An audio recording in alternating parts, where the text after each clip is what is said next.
Friday morning, can't control it. Fired up and counting every minute. Hands are shaking, eyes are burning. The time has come, yeah, this is not a warning. The week was just so long, we had to let it go. Our problems disappeared, we're not tied up anymore. The weekend is here. Sunday calls, we are sick and tired of it. Up and down, can you feel it? Hey everybody, welcome to the Johansson show. I am joined by the Unbreakable Shawn Phoenix. Shawn, thank you for coming on. Thank you so much for having me on. It's an honor. Now, I'm excited. Like, from when Laurie commented on your post about interviews and different styles and how somebody's actually sang the praises of. So it's kind of put us together, and I'm excited to learn more about your career, as well as the wrestling scene in Pennsylvania. Obviously, me being from the UK, the more local independents in America I've not really witnessed, so I always like to learn about these new scenes. Right? Yeah. I'm excited to shed some light on my community. To kick things off, the Unbreakable character, did that come from the injuries you sustained in 2018? Yes. Yeah. Which I get a little bit of flack for because so for those that don't know, you may have seen a clip of me that went viral in December of 2018. I did a 450 splash off the top, threw a table on the outside, but I overshot the table and I smacked my head off the floor. I was instantly knocked out, and when I was I was taken to the hospital. Long story short, but I was diagnosed with a fractured skull. I had a brain bleed. I suffered a seizure at ringside because of the brain bleed, and a crazy amount of stuff. In addition, like concussion and stuff like that. I fractured the inside of my left ear. I'm now completely deaf in my left ear because of it. So, in a normal human, sense of things, I was very broken that day. But the ironic thing is, well, I shouldn't say ironic. Whenever the doctor walked in and told me the diagnosis that I fractured my skull, the first thing I thought of was, man, how is this going to affect the show that I'm going to be on tomorrow? I was thinking, like, man, I could just do a manager role.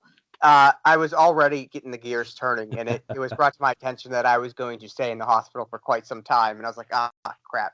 So all I could do in the hospital was think, because I was hooked up to so many machines. I was actually leaking spinal fluid from my ear, and they needed to stop that by inserting a catheter in my spine, and I needed to sleep at a 45-degree angle to pull the spinal fluid down from my skull down to that area. So I couldn't move at all. So all I was doing was just thinking and trying to be positive about it. And the ironic thing to it was I got injured at a show titled Unbreakable, and I'm like, someone was like, oh, that's really funny. You got, well, I don't remember if they said funny. The whole situation wasn't funny, but it was like, that's odd. And I was like, there might be something to this. And I got thinking about it, and everyone was like, oh, you ever gonna wrestle again? While I was still in the hospital, I was like, yeah, absolutely. And then I kind of put two and two together that, like, even though flesh and bone can break, my spirit and my passion, my love for professional wrestling, that remained unbreakable. Which a lot of people have walked away from. I don't want to say lesser injuries because I don't want to diminish. It's true. It's true though. Like, right. Go on. Like I was very lucky to be alive, and it was an eye-opening experience, and so many smarter people than I could have and should have walked away. But I took pride in the fact that I still loved this, and even though I was, my life has changed with the hearing loss, and now I have balance issues, that I still wanted to get back into it. And I was very pleased to say that the timetable of originally being told that I would never wrestle again to maybe 5 years to 2 years, et cetera, I returned to the ring a year and a day after the accident at Unbreakable 2019. So I was like, I already knew that I was going to use the Unbreakable as my moniker. It kind of became like a little joke that I would constantly add nicknames because eventually I want to get a T-shirt that has all of my nicknames. I don't know where it originates from, but I'll see T-shirts that say like John and Paul and Ringo and like that. I want to do that with all my nicknames. So I'm always thinking of like dumb nicknames, and I'm like, well, this one, for the most part, I would have these long nicknames and then comma the Firebird Shawn Phoenix. So I kind of replaced the Firebird with Unbreakable. So I'm still the Firebird, but I just added that moniker now. So yeah, When I the was nickname doing did come from the injury. when I was doing my research, I did find just a list and lists of different monikers. Like Yep, I actually got the list here where it was Firebird, Firestarter, Flamethrowing Freefaller, Gothic Gasoline, Hot Topic Hayabusa, New Metal Napalm, Straight Edge Spitfire, the Avian Arsonists, the Fire Breathing Firebird, the Pittsburgh Prince of Pyro, the Punk Rock Pyromaniac, and now Unbreakable. I'm seeing a lot of fire themes there. yes. My see, I like to think that there's a difference between a wrestling character and a wrestling gimmick. My wrestling character, I break it down into like Star Wars. Yep. You have Luke Skywalker, whose character is a young, noble, hopeful child who wants something more in life, but his gimmick is he's a farm boy Yeah. who becomes a Jedi. So you can still have that gimmick on top of the character. Where my character is, kind of like I attribute the Phoenix to, I get beaten down and I fight back. But also my wrestling gimmick, my persona, I'm a pyromaniac. I breathe fire in my entrance. I throw fireballs. I have fire all over my gear and stuff like that. I dye my head. It's currently undyed right now. I dye my hair, fire colors. So a lot of fire imagery with Yeah. that. So yeah, this is What where the games come from. what made you go down the fire route then? Like, where again with all the different monikers and your gear and your hair and everything about it, what prompted you to go down that route when you was coming up with who Shawn Phoenix is? So that's a good question. My story in pro wrestling is not unlike a lot of other people's that we've heard in the sense of I was a backyard wrestler and that type of thing. Um, but I started wrestling backyard on a trampoline at the age of 13, and I was frequenting local indie companies, IWC. Ironically, the same company where I got injured. It is that company means so much to me because of what it was to me as a child that I almost died for those letters. And, I probably wouldn't do that for any other company, but just because those letters were promoting the show, it means a lot to me. But, so I was constantly thinking of stuff like from a young age of what I wanted, to backtrack. I knew I wanted to be a pro wrestler at the age of Yeah. 11. It wasn't until I went to my first IWC show at the age of 13 that I realized, wow, this is how I can do this.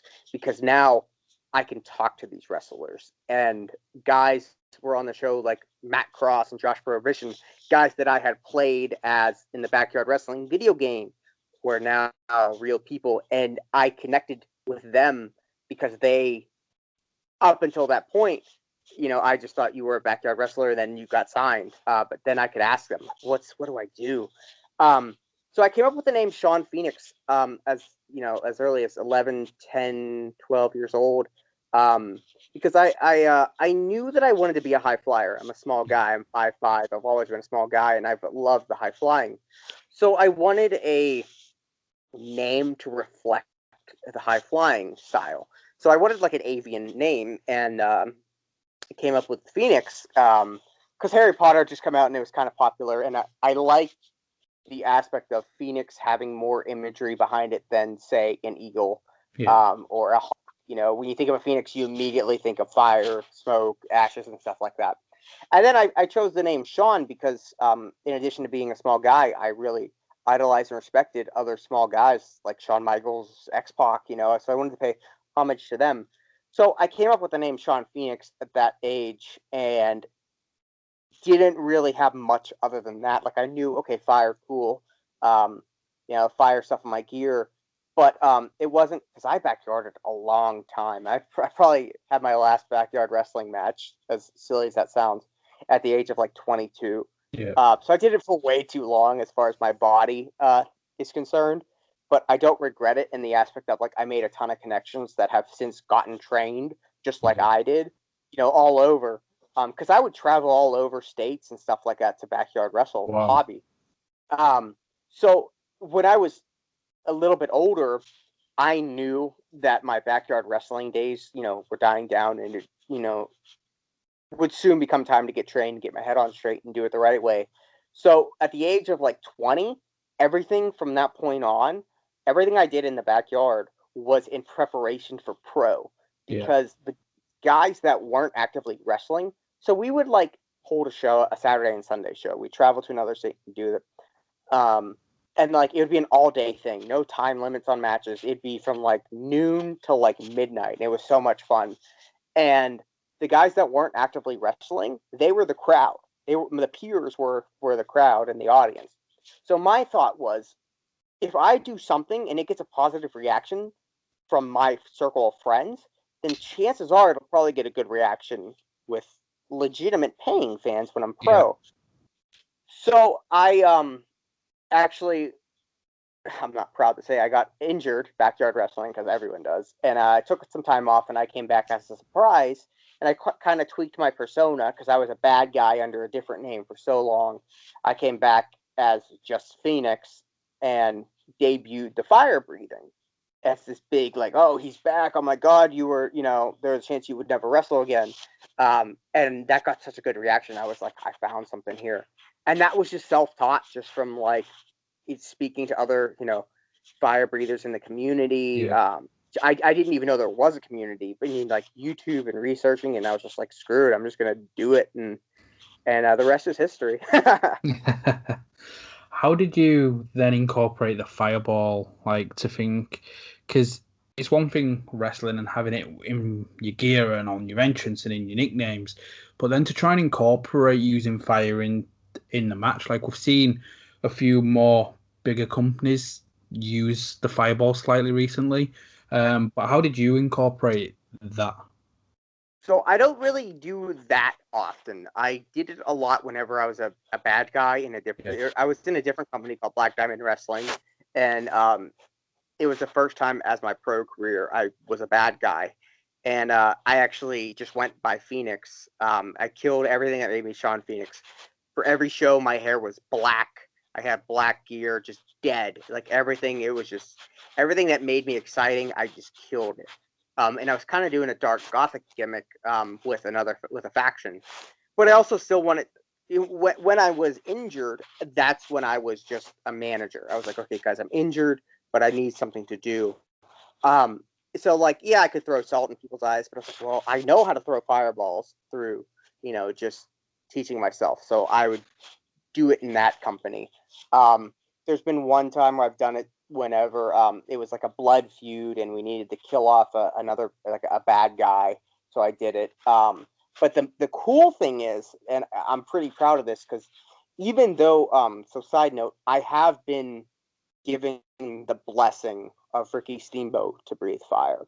I asked him and we talked about it, and I felt like it's the least I could do, because when you think of fire breathing, you think of Ricky Steamboat in addition to other Japanese wrestlers. But Ricky Steamboat was the guy in America as far as I know, so I have his blessing, which is super cool.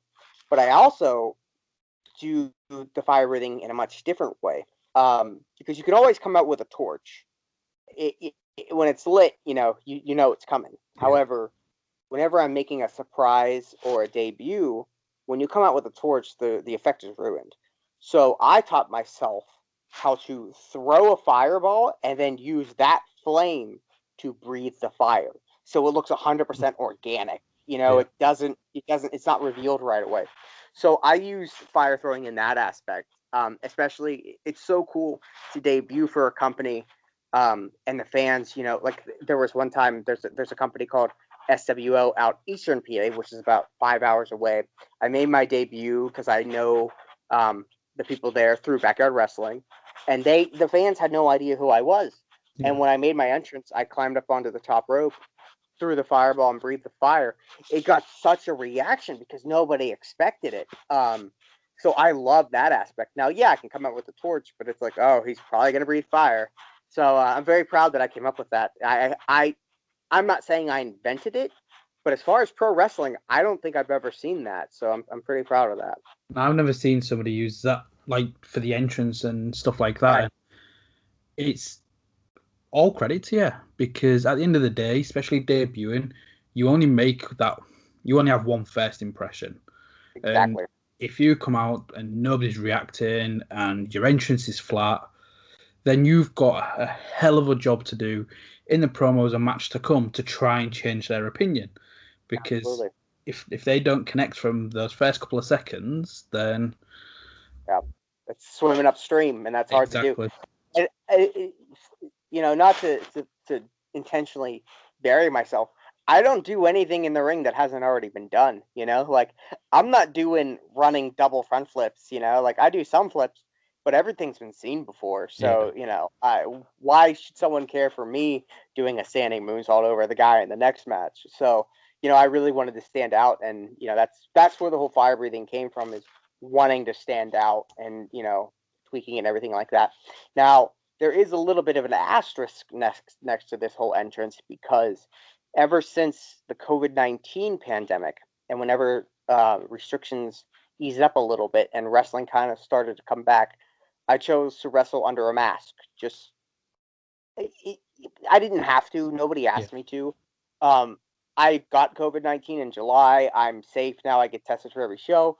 But I kind of wanted to embrace the mask wearing mandate, and I was watching the Watchmen TV show, and one of the main characters was suiting up that Yeah. iconic hero montage, and she just had a mask just above her nose, and she painted her face, and she did it, and it kind of clicked, where I was like, mask wearing can be cool. So I got this whole custom mask made and everything like that to wrestle in. That being said, it is incredibly hard to breathe in. I didn't get made the proper way. But it's an incredible mask. That being said, I can't breathe fire in it now. Yeah. I mean, I could possibly pull it down and do it, but I didn't want to risk the material. So what I do, I adapted. It's not as cool, but I throw a fireball at the camera. So like whenever you see the clip, it's like, comes at you. But the live audience, there really isn't too much I can do there. But I'm just always trying to like change and adapt that. But yeah. Yeah, definitely. But no, I think it is the entrance and the gear. That's just as important as what people are doing in the ring. If you can do amazing stuff in the ring, but you don't bring everything else, then you're lacking. So the fact that you're able to stand out with that's amazing. And I want to take it back to like with your injury. Then they tell you like you've lost your hearing and that's making your balance go uneven. So how did you find that adapting? Because you said short guy, high flying, and for you to lose your balance but still to be able to wrestle, like how did you adapt to that? It sucks. The biggest real challenge. Okay, so when I was I have a history of concussions. Whenever I was injured backyard wrestling, it was because I got 2 concussions that I didn't know about and never got treated. And I woke up in my house, my childhood bed. That I lived there for 21 years with my girlfriend at the time, who I've known since 6th grade. And I woke up in the middle of the night and I didn't know where I was or who she was. And that's when I realized something was wrong. So I did physical therapy back then. Everything was fine. I got impact tests. I was off for 8 months. Good to go. Once I got them treated, it was great. When I fractured my skull in IWC, whenever I came to, another thought that was, I just undid all that work I just did, so many years ago. But I really didn't have that bad of a concussion. In an odd twist of fate, the best thing that could have happened was fracturing my skull, because then the brain slamming onto the skull, the force could kind of travel through, like giving away like a broken table. So that was good. Now, that being said, I couldn't sit up in the hospital bed without the whole room spinning, and that was the first time I ever really experienced that. So I was like, man, this isn't good. But when I was on the stretcher being taken to the ambulance, I was like, okay, you hit your head. Where are you? What's your name? And I was going through that checklist. My name is this. I'm in, Elizabeth at IWC Unbreakable. And then I went through the entire match. So my memory was fine, but my whole equilibrium was all thrown off. And that's when we realized that it was the inner ear issue, because I had gone through the physical therapy for the concussion and was actually cleared in. So I got hurt in October. The video went viral in December, but by that point I had been, because we wanted to release the video once we were sure that I was okay, and it wasn't like we released it and like, oh, this is what killed him. I was actually cleared from the concussion protocol in January. So October, November, that's like 4 months, right? But I was still dealing with that balance issues. Now concussion can cause balance issues. So I was kind of confused. But I could return to wrestling in January. But I wasn't comfortable because of that, not feeling like I was, on a steady surface. So it took some time to bounce around, find the right doctor, and we got a diagnosis that it was all 100% my inner ear.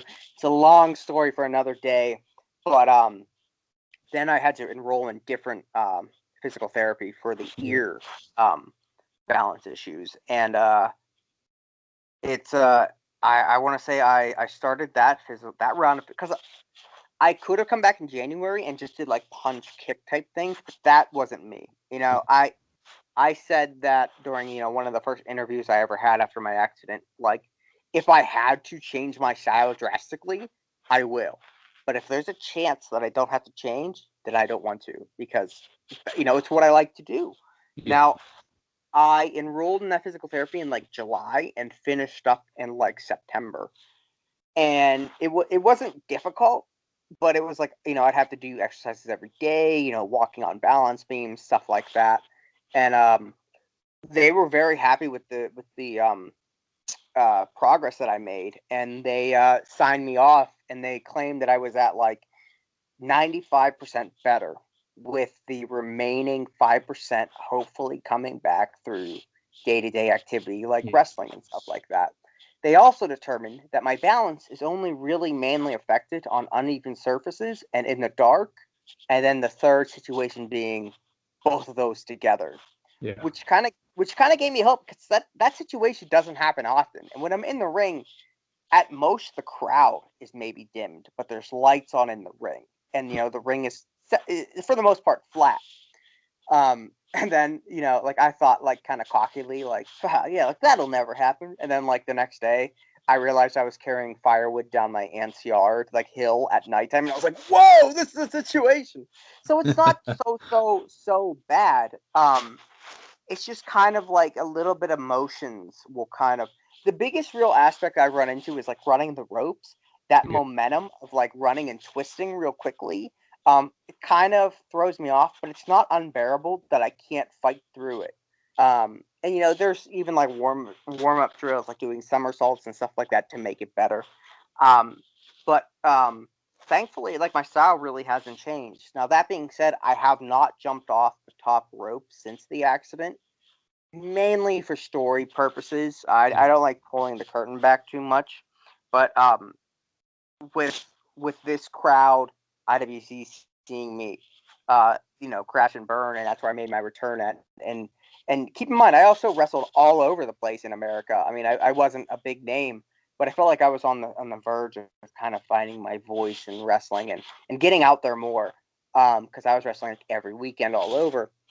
I wanted my return to be at IWC because that's where they saw me get hurt. Yeah. And I want the first time I do a 450 to be at IWC when it matters the most. So at most, I'll climb to the top rope and get kind of a little bit, whoa, I don't like this up here, just to build that tension. So whenever I finally do it, hopefully it's for a championship, that it's like, yes. No, Long definitely. answer, sorry. But full credit to you again. Unbreakable, yes, the bones and stuff, but your spirit, you can tell it's still there. And I know for well, that crowd, when they see you finally go to that top rope and hit it, it's gonna be a moment they're not gonna forget. Like, the nerves and the anxiety that they'll be feeling as you preparing for it will only be natural. But then when you hit it, the jubilation that they'll have again it'll be amazing. Right, and to this day, I still get fans say, "Oh, I get so nervous when I see you on the top rope or even on the second rope." Yeah. And the nice thing is the way that I got hurt is so visually disgusting, but in the grand scheme of things, I'm fine. Like it doesn't reflect how injured. I mean, yeah, I was really messed up, but in the long run, I'm fine. Like the worst part is, the hearing loss right now. So if still being told that I make fans that nervous, then there's something we can toy with there. Well, you mentioned the concussions from doing your backyard, and then obviously the concussion, which ironically wasn't as severe because you fractured your skull and it could kind of like go out, but you have become a brain donor. You've signed up for the fact when you're no longer with us, you will be donating your brain to Christopher Nowinski's Concussion Foundation. Like, Yes. what prompted you to do that, and like just speak about what that feels for you and the importance of it. I'm actually getting emotional right now talking about it, which is funny because I've talked about it so much. I'm just so proud to be able to do that. I grew up in Pittsburgh, Pennsylvania, to a loving family. I've been very fortunate in life, and I grew up in the hometown of Mr. Rogers, and I don't know how popular he is over your end of things, but Mr. Rogers is such a good soul that I try to live my life in making my parents proud and Mr. Rogers proud because I'm a Pittsburgh boy, just like him. And it's just I try to be a good person. I try to help out when I can. Even if somebody calls me and asks them to help move a couch, I don't want to, but I will because I feel like I have a moral obligation to be a good person, and it's not hard to do it. And when I first got my concussions from backyard wrestling, I knew concussions were serious. Before pro wrestling, I was an inline skater, skateboarder, motocross, BMX. Like head injuries are very common with all those. Yeah. And my parents were also paramedics, so I understood the risks of stuff like that. So I always wore a helmet. But it wasn't until realizing that I had post-concussive syndrome symptoms without really like I didn't get hit on the head and then immediately wake up the next day with that confusion. It was a building thing. And that kind of a light bulb turned on in the sense of I don't know everything I know about concussions. And I was an advocate back then for like guys like yes, this is after the terrible Chris Benoit incident, and we started taking concussions a little bit more seriously. But now I had a personal experience with it, so I've always taken concussions very, very seriously. And I can't watch headshots because it legitimately makes my head hurt, which is the weirdest thing to have that phantom pain like through that experience. Like it legitimately hurts. Yeah. But I never really knew what to do. I love the fact of, oh, that'd be great if I could help out in some way. Um, and then it wasn't until the skull fracture and this most recent concussion that I really kind of I found myself talking about it a lot more. And obviously, because it was a traumatic thing that a lot of people saw. And I don't know how I stumbled onto it, but I just kind of remembered that Christopher Nowinski had a what's the word I'm looking for, a research study, a group, Yeah. or so to speak. And I shot them an email. My big thing was every headshot I've ever taken, every head bump I've ever taken has been documented through video. And my thought was, if this could help them out, if we can legitimately keep track of everything I've ever, to see how that is, then I would love to, sort through all my media and send it to them. And they got back to me talking about it, and they had said that they had actually seen the skull fracture video, and they asked me if I was interested in donating or pledging to donate my brain after I pass, and I was like, absolutely, yes. And it's funny because I had kind of forgotten that I had a conversation with a musician through one of my favorite bands, 9 Inch Nails, we were just talking about mental health, and he asked me about concussion history Yeah. and said that, oh, I wish there was a way we could maybe donate our brains. And then I was like, oh my God, Aaron was talking about this. Like, yes, we can do this. And I was like, yes, absolutely, let's do this. I shot that musician a message like, hey, this is a thing. And like if I didn't know about it until that point, a lot of other people probably don't know about it either. And yeah, there's nothing we can really do right now. With me still talking and being a living human entity. But the fact that I can contribute all of my history Yeah. to maybe one day save a life or prevent something, then it's worth it. And like that was a huge part in why I wanted to release the video of the skull fracture, because we always hear about like, oh, such and such got hurt, whatever, and then you kind of forget about it. My thought was, we have this clip, and I'm also a stuntman. If I get hurt wrestling, I want to see it. I grew up with the Jackass generation. Yeah. I wanted somebody to see my clip and think, wow, these risks are real. Maybe I'll think twice before jumping off something. Because I just want to save a life. I want to save someone. If my story can inspire and prevent an injury, then everything I've put myself through is 100% worth it. And so I pledged to donate my brain. I got a card that I proudly carry with me in my wallet for whenever anybody's asking about any type of injury or anything like that. I try to talk to them about it because, that can only help the situation. So very proud to have reached out, and anybody can donate because they need a test. They need a blank canvas. They need people that haven't had concussions to study. So if anybody's interested, I encourage you, because whenever we're buried or cremated, we don't need those organs anymore. So 100%. And like, all credit to you for doing that, and all credit to you for releasing the video as well, because I know you'd have people that are caring, but then the world today, a lot of people like to get on their keyboard and become a warrior. So how did you handle that? Because you're coming back from a life-altering injury, and then you make yourself just as vulnerable, but from the mental state and the emotional side from putting that. Like, how did you cope with that during the time? that is an excellent question. So to backtrack a little bit, and for those that are listening and are like, oh my gosh, just answer this question, I have ADD. I do apologize, and I like to give long thought out answers. So I do apologize if the answer doesn't look like it's going to where that question is. Don't worry, we'll get there. So in the hospital, I was out. The first night, my sister decided to take my phone because she knew I'd have people checking in on me all day. I got hurt at a public event, so she took my phone to let people know, like, hey, he fractured his skull. He's okay. I'm gonna give his phone back the next day. I woke up and I didn't have my phone, and I was like, well, this sucks. I don't have anything to do. So when I finally got my phone, a whole day had passed, and I'm always on my phone. I get a notification, I check it right away, because I believe people take the time to message me. The least I could do is give the time to message them back, whether it's a fan, whether it's a family member, whatever.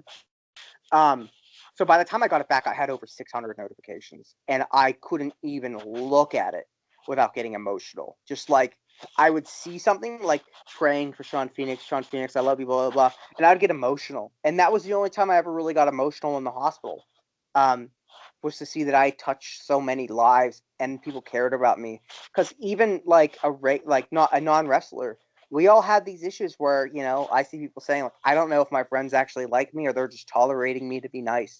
We all go through that, especially pro wrestlers. Yeah. So to see that, it was insane. And it took me 2 days to actually read those notifications. And by doing that, I realized that I had a ton of people in my corner supporting me. I had people reaching out to me that I didn't even know personally. Oddly enough, Rosa Mendez from the WWE was front row, right where I got hurt.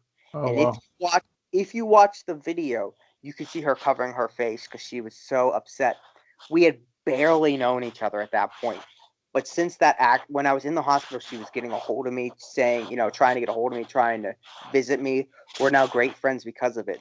So my injury had affected people that I didn't even know. Yeah. And that meant a lot to me. And that I really realized that even if I wanted to give up, there were so many people in my corner, hoping that I didn't and hoping that I was okay out of this.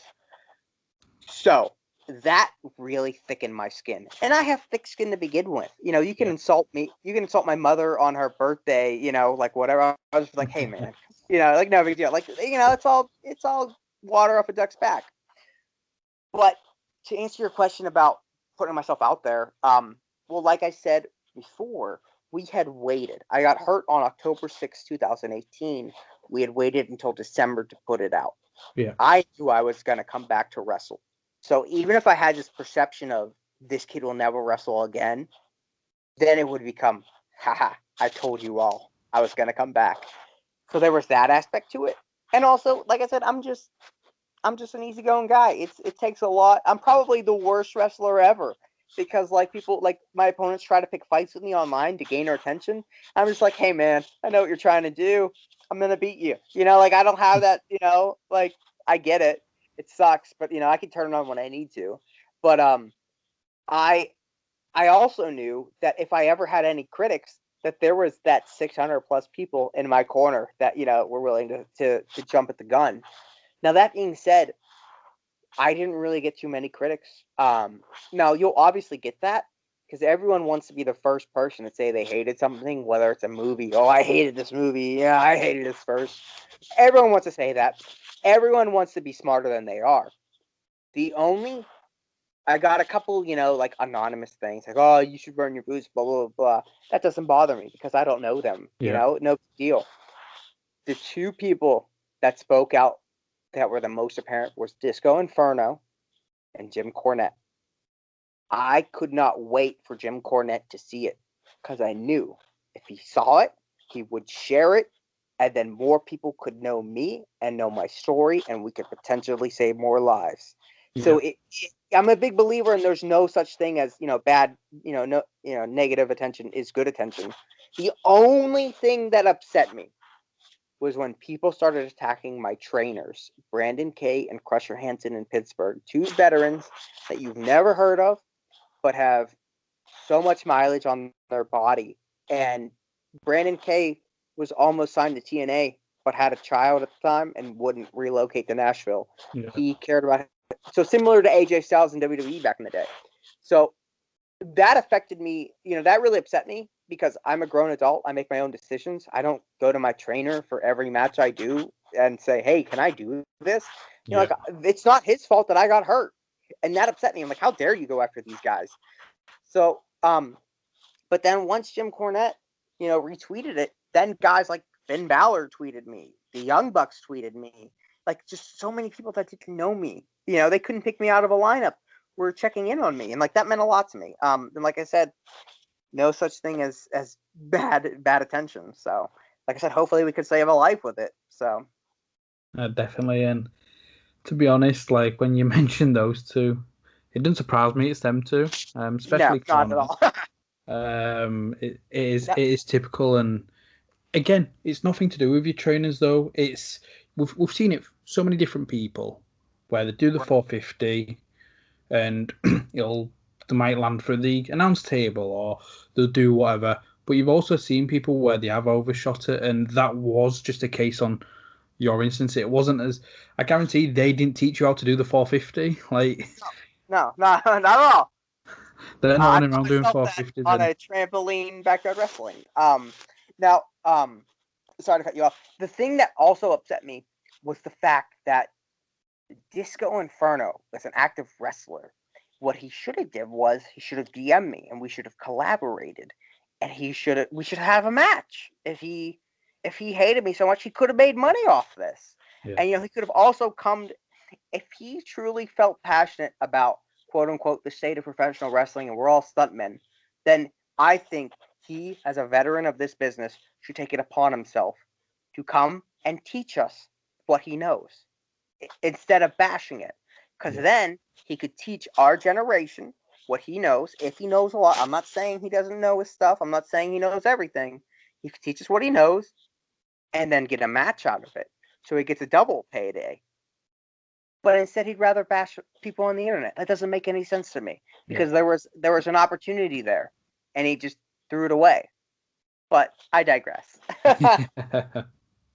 So, before the injury, then, like, what was some of your like proudest moments in wrestling? I know you mentioned IWC was a company you'd always been like seeing when you was doing your backyarding, and that was a goal to be there, and that's where everything's been happening, like you've mentioned. But what? Because there's so many companies that you've worked for throughout your career, and what are some of those proudest moments before you became unbreakable?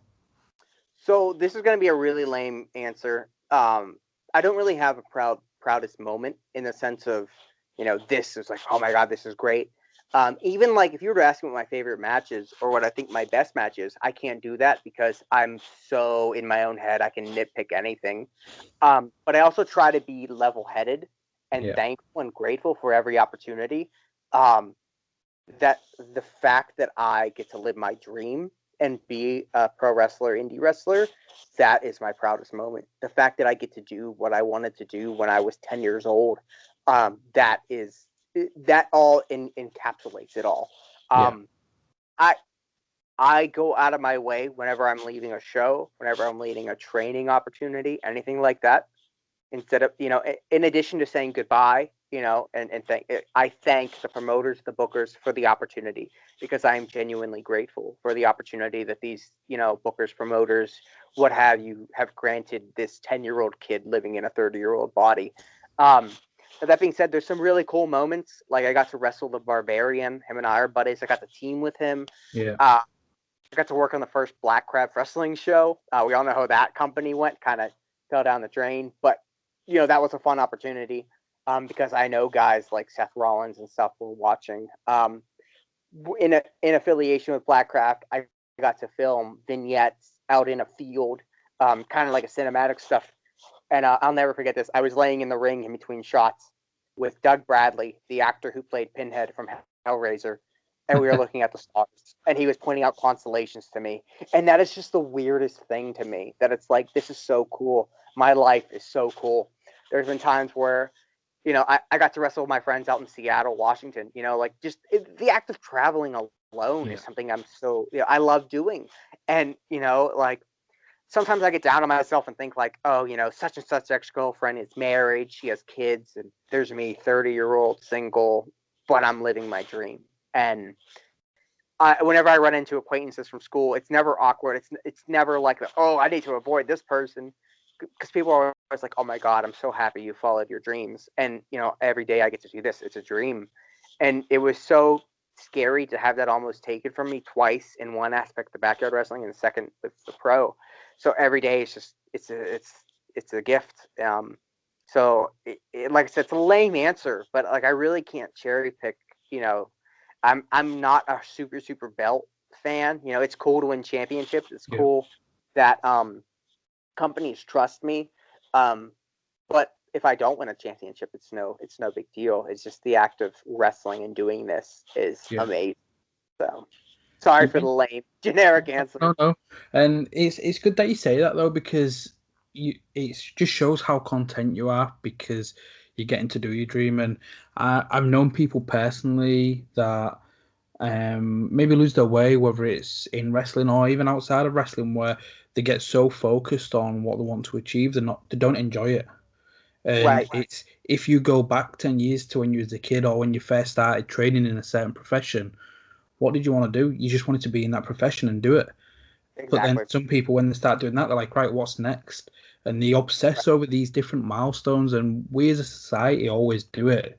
You mentioned like if you're bumping into like old school friends and stuff like that, a question that everybody always says is, well, are you married yet, or have you got children yet, or what do you do? And it's just so they can kind of like judge, and everybody's comparing how they are and how somebody else is to validate their own life. And that's not how it should be. You should just be enjoying like what you're doing. And I used to be the same, where I used to be very competitive in the different professions that I had.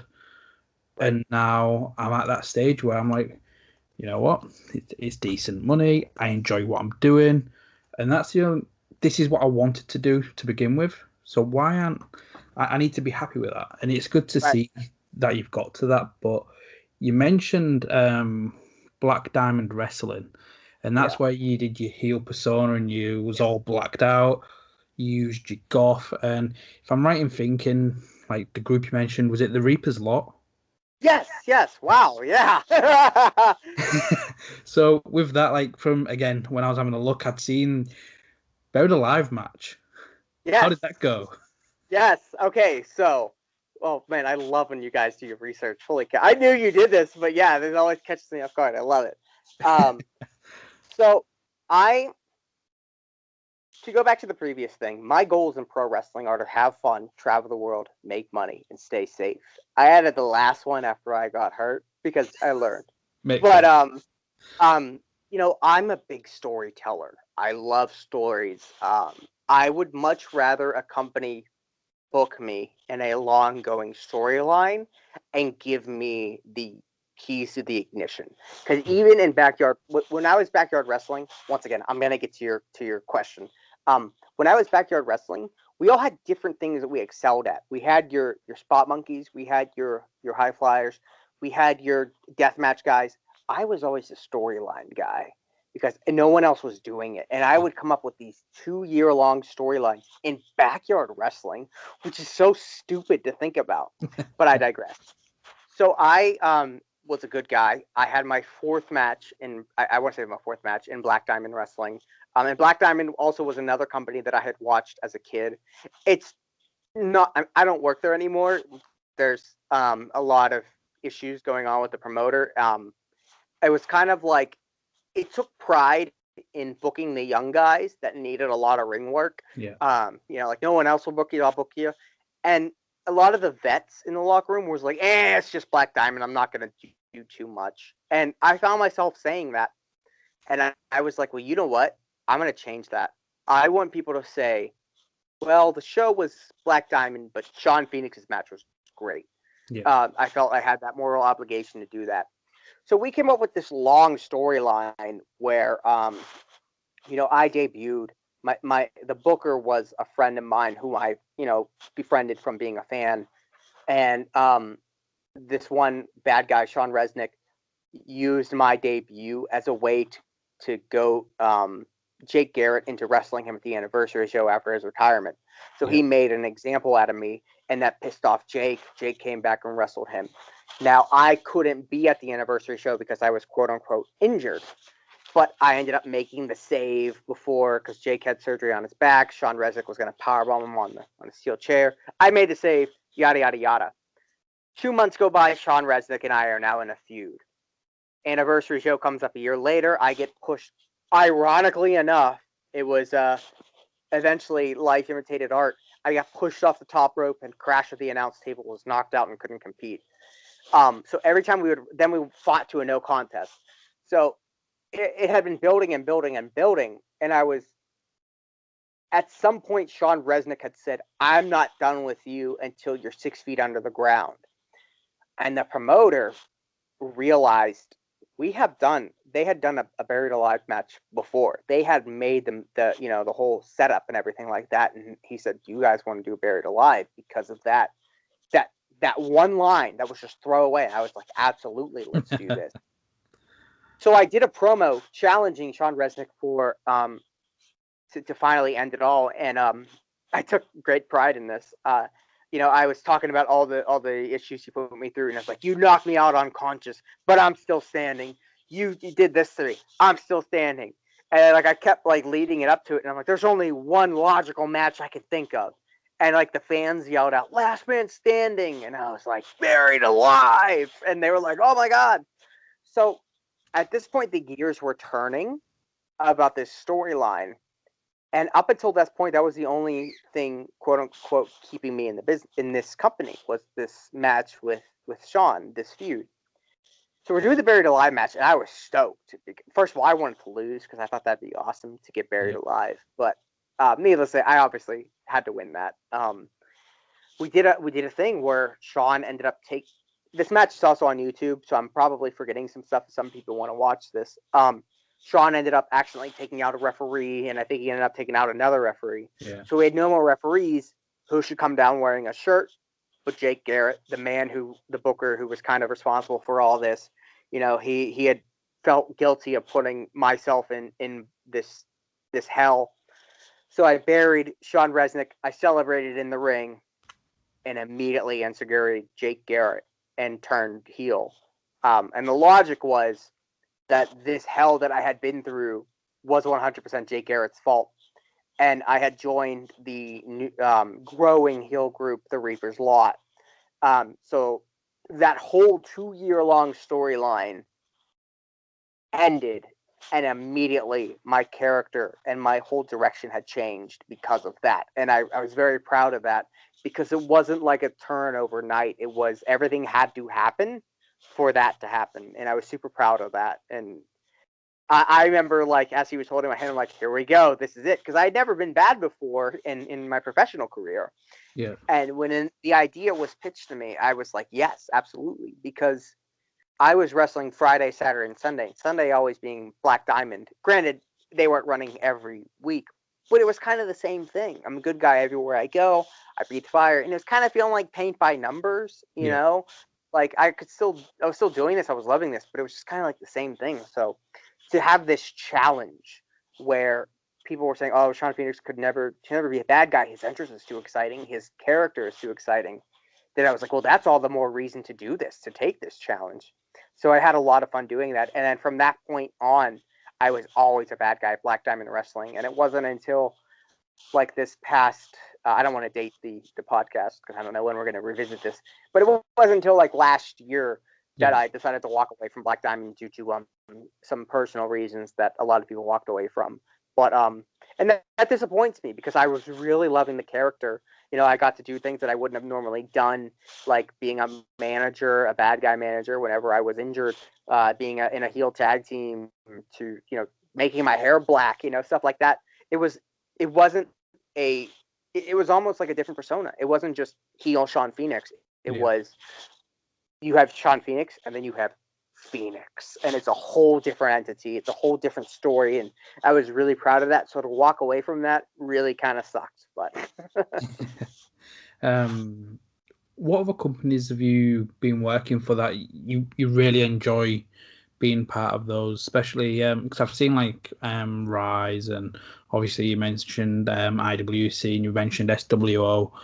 Are they like three of your main companies that you enjoy working for? So this is a hard question to answer because of the fact that we're still in a pandemic and I'm not traveling as much as I used to. Now, when I came back from the injury, like I said many times, I was wrestling so frequently, it was crazy. That I knew I couldn't rush into it because of my ability and the rust, that I wanted to approach this return slowly. I would kind of do one a weekend. Then the pandemic hit and everything shut down, and I'm not traveling as much now. Everything is opening back up. And it's kind of like bumming me out in the sense of like, man, this sucks. Like if I didn't get hurt, I would be wrestling, everywhere right now. And like, I try not to get down on myself because, like I said, I'm just thankful for every opportunity. Like so many places aren't running right now still. But as far as where I would like to see this, regular companies, there's IWC, obviously, Rise Wrestling. That's Rise with a Y. Those are two kind of based in Pittsburgh. Now, there's another new Pittsburgh wrestling company that I'm super stoked to be a part of. First of all, IWC means a lot to me because of what it was to my childhood. Rise means a lot to me because it's owned by Brandon Kay, my trainer. And both of those companies mean so much to me for that reason. The new wrestling company in Pittsburgh is called Enjoy Wrestling, and it kind of made waves because it had a weekly YouTube product. It is for free up on YouTube. I think each episode is like half an hour long. I'm so excited to be a part of that. That first day of taping was amazing. The love that they gave us, the hospitality they gave us was amazing. So I'm really excited to be a part of that. And then, like other companies, like there was a company I was wrestling for in Cleveland, Premier Championship Wrestling. I haven't been there since before I got hurt. SWO means a ton to me because of the love the fans give me. I just want to wrestle everywhere. And like if somebody asked me where I wrestled, I couldn't even. There's so many, I can't even list them all. I do have a document in my phone that I update every time I work for a new place. I think there's like 30 plus, which isn't that much in the long scheme, but like as far as being 4 years in, I feel like it is. I've wrestled for Limitless Wrestling for their Road Series. I can't wait to get back there. Long story there. I owe my life to Randy Carver for contributing. In addition to my hearing deficit, there's a certain type of hearing aids called cross aids that take the sound from my deaf ear and send it to my good ear. Okay. It's not covered by insurance, and we did they did a benefit show for me, which is the most humbling thing in the world. Because I do benefit shows any opportunity I can, because I like helping people, whether it's for an individual person, whether it's for cancer benefit. So to be in that that receiving end, like I can't watch that show to this day because I was bawling my eyes out at the show because I don't feel like I deserve that, but I digress. But Randy, Mr. Carver up in Limitless, an acquaintance I met on Twitter found out about this show, and they were holding a show up in Massachusetts, which is about 12 hours away, that I'd never been, was holding a show and found out about this. And they did a raffle for an autographed poster with guys like MJF, Warhorse, all these people on it that I don't know, the fans don't know, but they donated the money to me. And I told Mr. Carver, I said, I can't thank you enough. You don't know me you can't take me through a hole in the wall. I will repay you whenever I'm back. Don't even worry about it. I will travel out there on my own dime. You don't have to pay me. So the fact that I finally got to do that for the road, it was weird because of the pandemic. I wanted to give him a big hug because, like, what he did for me was just incredible. I told him I owe him my life. Just the fact that he would do that, and even all those people that donated on their time to be on that show, I owe my life to them. I'm just so thankful. So I can't wait to get back to Limitless Pro Wrestling, whether it's the next Road Series or another live show, but can't wait to get back there. I just want to wrestle. No, that's amazing, and it's wholesome to see the fact that the wrestling community just the band together when somebody does get hurt. Yeah. Everybody just comes together and forget all this shit, and everybody will try and help. And where people, like you said, you didn't know them, and they go out of the way to try and help you because they've seen what you've gone through, and like your friendship with Rosa Mendez blossoming from seeing this, and it's those little things to why I think wrestling in the wrestling community, as shitty it can be, especially with the use of Twitter and stuff, it's still amazing when things truly matter. People do come out, and when you mentioned Premier Championship Wrestling, was that the company you teamed with Abyss? Yes. Oh my goodness, I love it. Yes. Yes, absolutely. That meant a lot to me too. My character got kind of tweaked there. My tag team partner and I were kind of a thrown together tag team just by loose affiliation of knowing each other. And oddly enough, Alex Jordan actually injured himself at a show. He was my tag partner there. Before he was my tag partner, I was backstage and heard he got counted out, and his opponent, Nicky Valentino, went, "He's really hurt." I dropped doing what I was doing, and I ran out there. I didn't care that the show was going on. I didn't care that I was never seen on screen with this kid. I was under the impression that he didn't know anyone there.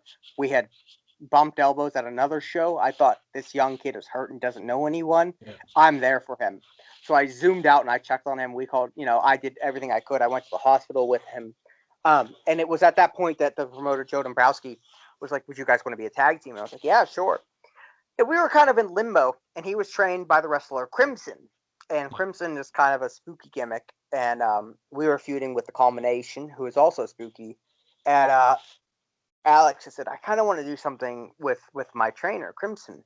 So they came up with the idea of forming us as a tag team under his, guidance as the Disciples of the Dead. So we did kind of a spooky thing. and we're also fighting other spooky wrestlers. Now they were a faction of 4, so now it was me, Alex Jordan, and Crimson, and we needed one more person.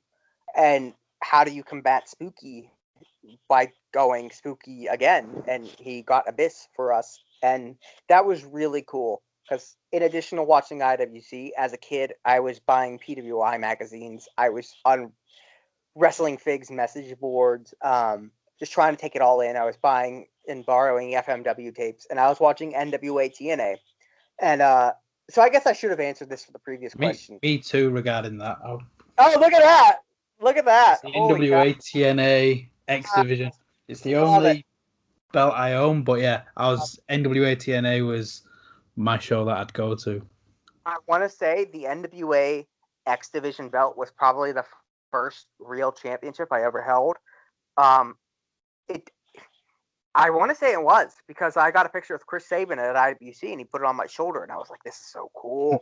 But hearing Abyss promote the match and say that he was teaming with Shawn Phoenix was so mind-blowing, because I had watched him back in the Asylum days with the blue shirt and the mask, like, which I almost tried to get a hold of him and say, hey, can you wear that gear? Because that gear is so much cooler than your current stuff. But I'll get on a tangent.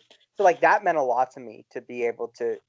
Also, there was a seminar he conducted the day of, so I got to kind of befriend him before that, and then we got to do the match, and that was super cool. I would have loved to actually be on the other side wrestling him, but the fact, and I was actually looking for this picture the other day. I remember, like, as we were leaving, Alex Jordan and I were I saw there was a cameraman.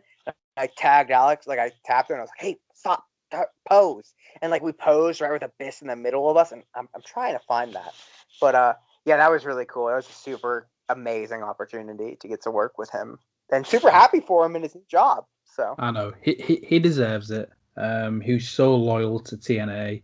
Obviously, he was supposed to have that match with the Undertaker, and he decided to remain loyal. And not many people would have done that. It is a rarity, and it's good to see now that his in-ring career is behind him. He's got that the stable job, and no, that's amazing, especially when you are a fan. And the Asylum Abyss was just so much better. Like, it'd have been great if you did face, because he's one of the best big guys in wrestling to work with smaller talent.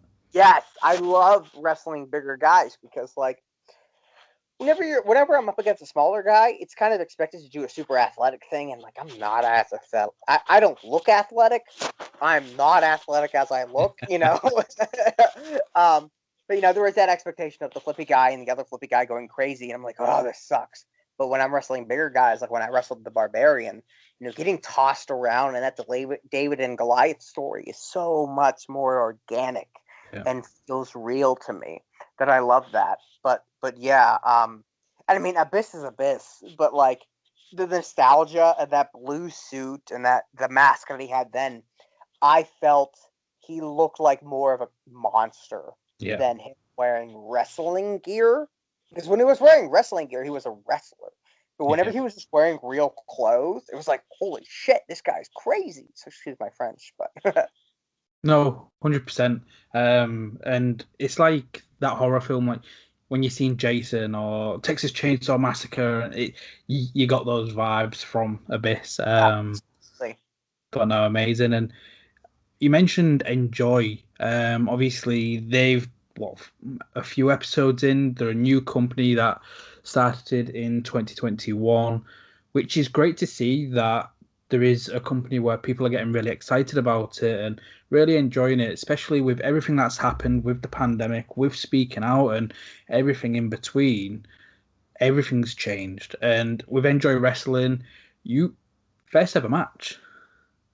yes, that meant a lot to me. I didn't really vocalize that backstage, how cool that was. But like, I never want to appear as like a mark, type thing. Hey guys, look at this. Like, but yeah, like secretly, I was like, this is so cool. I get to be the first match, and then it wasn't until I heard Mr. Grimm say that, like, you know what? No one's gonna take this away. I had the first match, and I was like, yes, I can talk about this now. Yeah, that was so cool, because like I've been on first ever shows. I've been first ever champions. I don't believe I've ever been a first ever match on such a scale. Yeah. I may have been like the first match in a company here and there for their whole thing, but like with the hype surrounding Enjoy, like it also resonated with myself. And one of the exciting things is I was the only, see, what's the proper way to put this? White cis ma- cisgender straight male in the locker room. I think I said that correctly. And that meant so much to me, as I was so happy for the state of professional wrestling to get to that point, knowing how sheltered and how old school it was, and how these um, you know LGBTQ fans and wrestlers were bullied because of that. Like, oh yeah, you're even I got that as a kid. Like, oh, he only likes wrestling because he's gay. Like, blah, blah, blah, which isn't true. But like, I can't imagine what they run through. So Yeah. to see how the dynamic has changed, and I was the minority, absolutely loved it. Could not be more happy for them, and it was amazing. Like, that it wasn't something that I really brought attention to my like, hey guys, do you realize this? Like, this is great. But like deep down, I'm like, this is so cool. Like, professional wrestling is amazing that we can adapt and evolve, and it should be like this, and like it should be for everyone. And that's essentially what Enjoy Wrestling is. It's for everyone, and I'm so excited for the future for them. Oh, amazing. No, I'm excited to see what will be next. But speaking of what's next, like, is I know you're just happy to be wrestling, and is there anything on that goal, whether it is an opponent or a company, that even to get that one match? I do have a dream match. It's I have two. I have a couple of dream matches. I think a lot of people do. I really want to wrestle Paul London. He was one of my favorites whenever I was a kid. I bought third row tickets to No Way Out 2000. What was it, 4 or 5? I don't remember. It was my birthday. I got a sign that said Paul London, the number one fan, whatever. He was my guy, because that felt like him and Spanky were the first indie guys to get to the WWE. Yeah. And I was sick all that week, and it hit me, and I had to use the restroom, and I completely missed his match, and I was so heartbroken. But then, in an odd twist of fate, we ended up becoming friends because he needed a driver for a week in Pittsburgh. We're legitimately friends now. And I told him that. I'm like, you understand how cool this is for me to go from that moment as a fan to now, like, you are actively rolling a joint in my car. Like, this thing. Like, we're legitimately friends. And like, even if we weren't friends, I would want that match anyway because of what he is. Yeah. Also Matt Cross, another guy that is somebody that I really idolized, and we ended up befriending each other at a concert. We got front row. My buddy Matt Nix from Freelance Wrestling and I were at Riot Fest. I managed to get front row. I'm a small guy, and I love concerts. It's my second passion in life. I love music, especially live musics, and I always try and get front row. Um, I say front row or no go now, because it's just like, it's such an intimate experience. And I knew that Matt Cross was in town for the show, and I know he loves the Misfits. So we got a hold of Matt on Twitter and like, hey, we got front row at Danzig. You want to come hang out? And he's like, sure. So we came and hung out. We watched the show. We had a blast. And then like, he needed a ride. He ended up taking a ride with us. It was me, Matt Nix, Chris Castro, Alex Olson, Mark Andrews, Pete Dunne, Matt Cross, his buddy Ted, his buddy Ted's girlfriend. So like 9 of us in a 5-person car. I rode in the truck. We went and got pizza. And then Matt was staying with Cole Cabana, but he couldn't get a hold of him, so Matt ended up staying with us. We're like super good friends now. I wouldn't say super good friends. I consider him a friend. I don't know if he considers me a friend, but we text. That is insane to me. So I want a match with him. I would like a rematch with Atticus Cogar. He was the one who was laying on the table that I fractured my skull. Yeah. He stole my vest, my entrance vest, and I never got it back. I did beat him in my return match, and then we had a stretcher match that I totally should have won, Yeah. but he won, and I never got my vest back. So there's still unfinished business there, and he's been killing it. He's, no pun intended, on fire right now. But it bums me out because he's the Joker to my Batman. We've wrestled in Rise, we've wrestled in PWX, we've wrestled in Premier Championship Wrestling, we've wrestled at IWC, we've wrestled all over the place. Shawn Phoenix and Atticus Coker do not like each other. We are destined to do this forever, and it bums me out that I lost steam getting hurt because I would be right there with him with his career. I need to get a win over him so I can get my vest back, but I'm not ready yet because of the pandemic and everything like that. And that's another thing too. Like you get better at wrestling with wrestling more, as frequently as you can. And I'm not happy with my current work because of not wrestling as much. Yeah. So that's a goal. I want to get to the point where I'm back to wrestling every, Friday, Saturday, and Sunday. And it's almost to the point now where I forget how to do that because you figure I was doing that for so long that it just was second nature. Then I got hurt and I was off for a year. Started to slowly get back into it. And then the pandemic happened and I wasn't wrestling again. I don't know how to reach out to promoters right now. But not only that, like I also don't really want to right now. I don't want to be traveling as much because of, and that's nothing against the people that currently are. As far as a personal standpoint, with my parents being a little bit elderly and stuff like that, I want to be as responsible as I can.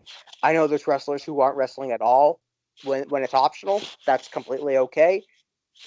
I want to get to that point where it's 100% safe to do that, and let's go balls to the wall. So that's ultimately I think that's the major goal, but maybe not the major goal, but the next immediate goal is to get to that point where I was back in my rhythm, back where before I was injured, where I was really on fire. Once again, no pun intended, and see where that takes me. But that's What's your thoughts on your tag team going forward with Ziggy as well? Ziggy is my best friend. She's also my roommate, which also makes me hate her very, very much. Because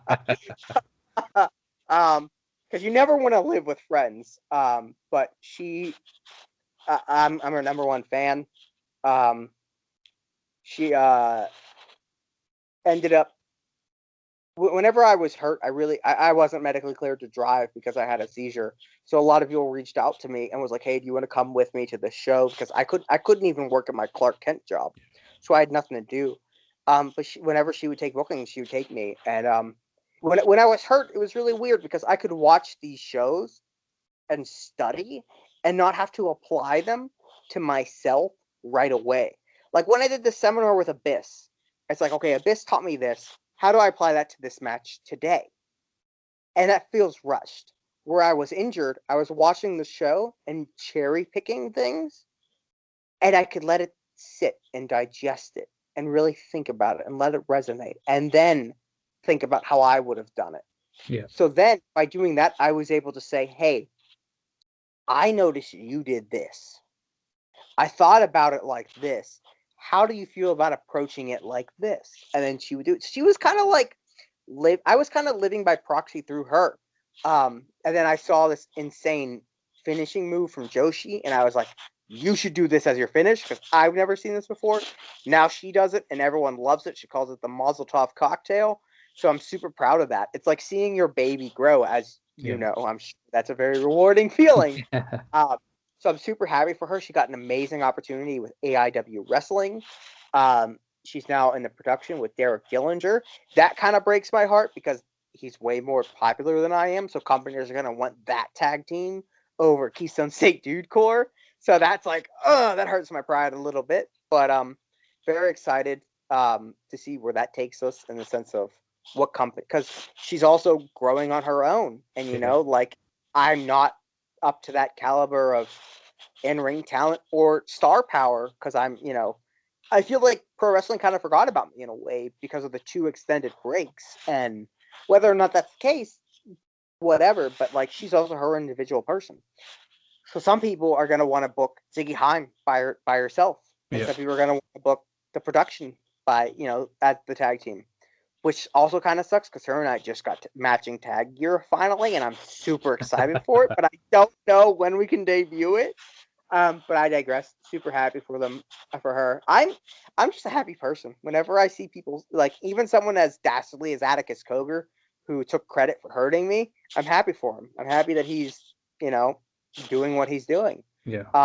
But then like when it comes to someone like a best friend like that, I'm super happy for her. So.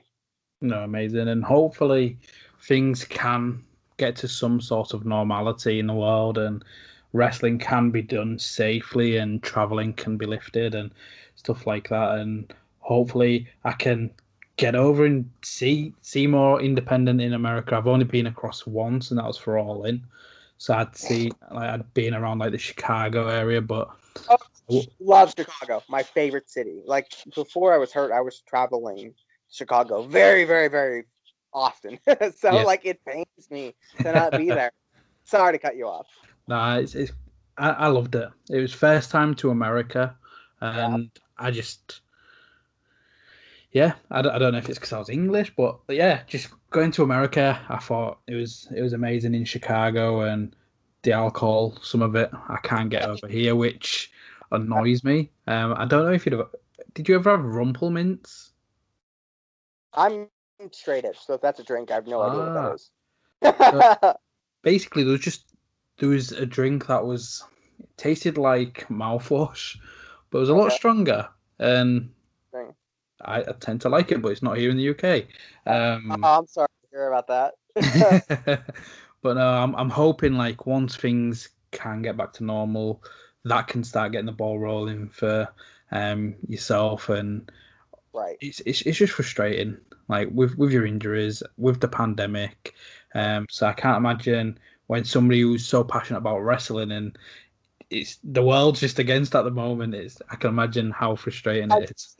100%. Because even like, well, we'll go to practice, and I'm like, there's still like 15 people at practice. Like once again, I had COVID-19 in July. It sucked, and I realized I have the antibodies. I donate plasma now because of it, and that's a recent thing that I've found very fulfilling. The sense of helping others actively, and it also is nice that I get compensated for it. But it's so nice to do that. So I'm not really afraid of getting sick again.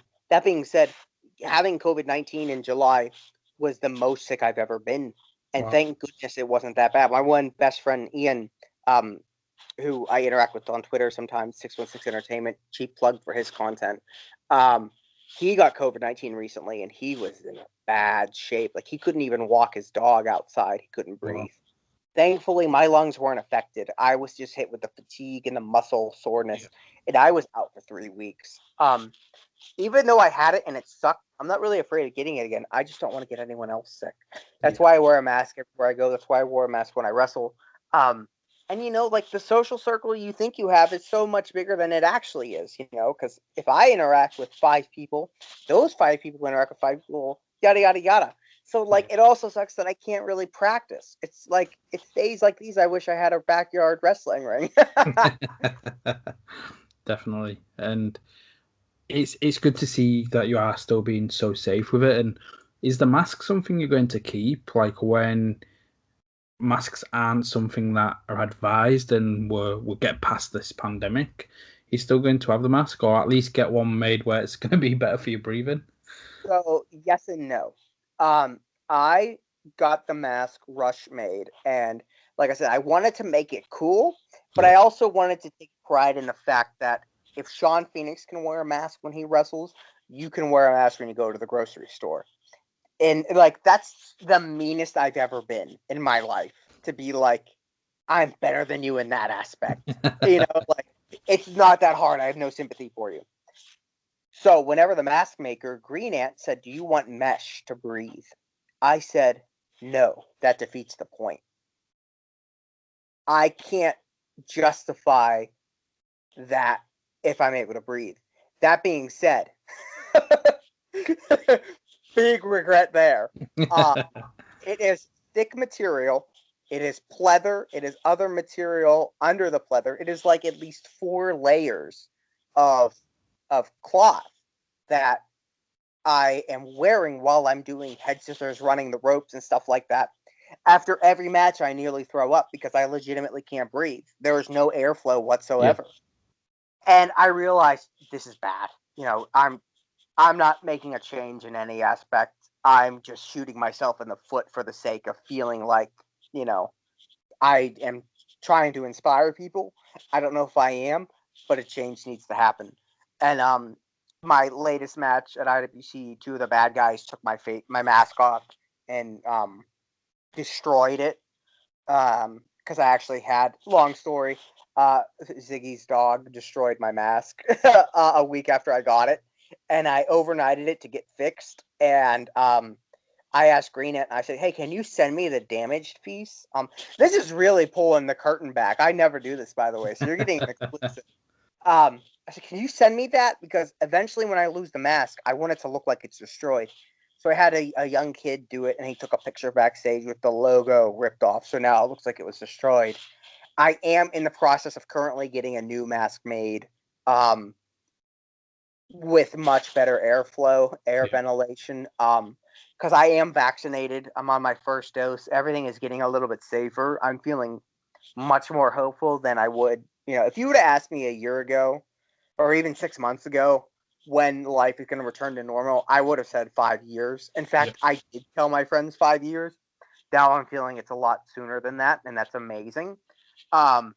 So at this point, I'm kind of just getting the mask made up and to wear for the familiarity of it. Like, I like being able to look at the Undertaker and think, "Oh, that's his Ministry of Darkness days," or "Oh, that's when he was the biker." Without even seeing his entrance, that's the era. Whenever I was injured, I had a super long beard. It was my injury beard. I shaved the day I got hurt and decided I'm not going to shave until I have my next match.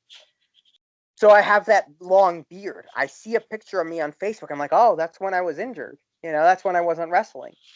The mask now is for that aspect of whenever I look back 20 years from now and I see a picture of me in a mask, it's like, "Oh, remember COVID-19? That was a terrible time in our life." Yeah, that's when that was, because I'm wearing a mask. That's pretty much the only reason at that point. Nice. I am getting a whole new mask made. It's going to be a little bit of a different style, and I'm looking into getting a certain type of gear made with it. I don't want to reveal the surprise just yet. No, that's fine. I don't know when either are going to be done. I might wrestle maskless up until that point and just bust it out whenever. Be like, "Hey, look at this," because I also like the aspect of a wrestler getting something changed about them and then not having a backup right away. Because like even whenever like WWE, when they drafted Cena to Monday Night Raw when he was the champion and they went weeks without having a new belt, they started to kind of present a new belt. It's like, "Oh, we weren't prepared for this." That felt real. And I kind of like that aspect. So I might wrestle in just like a homemade mask. I don't know. We'll see. I haven't quite decided yet. We'll see. But I do know one is in the works. Hopefully it's soon. And then the matching gear will go with it. So I want to use those at the same time. So. Oh, amazing. But Shawn, thank you for coming on and telling your story again, from what you went through with your injury and turning it into such a positive spin in terms of creating awareness, donating your brain to the Concussion Foundation, and again posting that video out there just to try and show people. And the fact that you ran out to the ring when Alex was hurt and went to hospital with him as well, that speaks volumes of your character. So full respect to you for that. You should be proud of yourself.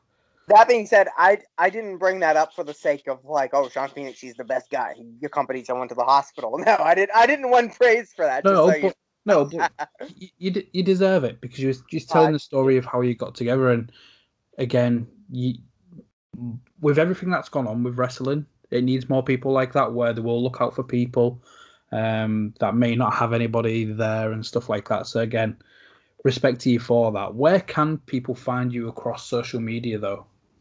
Well, thank you so much for having me. All those props, I really appreciate that. You can find me on social media on every major platform: Facebook, Twitter, Instagram, Snapchat, all at the same username at X Shawn X Phoenix. That's X before Shawn, X before Phoenix. The story behind that That was my AOL Instant Messenger screen name whenever I was a young fan. Decided to keep it ever since. I do interact with everybody. I'm addicted to my phone. Kind of probably ruins the illusion of being larger than life. But like I said earlier, I know what it was like as a fan messaging wrestlers and how cool it was to get talking with them. I try to repay the favor. Everybody's worth it. I'm not better than anybody else because I'm a wrestler. I'm just a guy living his dream. So if anybody has stuck out and listened to this ridiculous guy from America ramble and listen the entire time, thank you so much. It means the world to me. I look forward to hearing from all the listeners and everything like that. I will get back to you. It seriously means the world to me to do this, and thank you for allowing me to share my story with you. No, you're welcome. So everybody do make sure you go follow Shawn. Make sure you hit like on the video and subscribe. And again, Shawn, thanks again for coming on. Thank you very much, my friend. Everybody, thanks for listening. Thanks for watching. Until next time, bye for now.